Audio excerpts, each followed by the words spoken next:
कराची में एक शख्स ने 2 बच्चों समेत समंदर में छलांग लगा दी। एनिस शाहिदीन दौड़कर मौके पर पहुंचे, पर समंदर में एक भी दिखाई न दिया। पाकिस्तान नेवी और रेस्क्यू इदारों के गोताखोर तलाश को पहुंचे। पुलिस के मुताबिक उन्हें बजरिया 15 इत्तला मिली कि 2 दरिया के करीब एक शख्स ने 2 बच्चों समेत समंदर में छलांग लगा दी है। पुलिस मौके पर पहुंची और जाए वकू का जायजा लिया, पर उन्हें कुछ दिखाई न दिया। पुलिस ने फौरी रेस्क्यू इदारों की मदद तलब की, जिन्होंने मौके पर पहुंचकर तलाश शुरू कर दी। पुलिस की जानिब से बताया गया कि रेस्क्यू इदारों के गोताखोरों ने निशानदेही करदा मुकाम से छलांग लगाने वाले शख्स और बच्चों की तलाश का ऑपरेशन शुरू किया। साथ ही पुलिस ने एनिस शाहिदीन से पूछगछ शुरू कर दी। बच्चे थे छोटे, छोटे बच्चों को जो है ना खुद को पकड़ के तीनों को फेंक दिया, तीनों साथ में। हाँ, पैदल था, यहाँ से उधर खड़े थे, यहाँ से भागता आया और खुद को फेंक दिया। बोला पानी पानी पानी। तो ब्लैक शलवार पहनी हुई थी और कपड़े ब्लैक थे और उसको एक बच्चे को ब्लू था और येलो था। एनिस शाहिदीन के मुताबिक छलांग लगाने वाले शख्स ने काले रंग के कपड़े पहन रखे थे।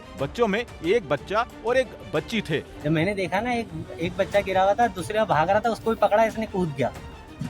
जैसे यूं फेंक रहा था, इसका भी पाँव, जगह ऐसी है ना वो जगह की, 3 सवा 3 के टाइम, 3:30 के टाइम पे ये सारा काम हुआ है। एक की 5 साल होगी, एक 6 साल होगा। 2 दरिया पर समंदर में छलांग लगाने वाले शख्स और बच्चों की तलाश कई घंटों तक जारी रही। कैमरामैन अमीन के साथ नौमान रफीक, SNN कराची।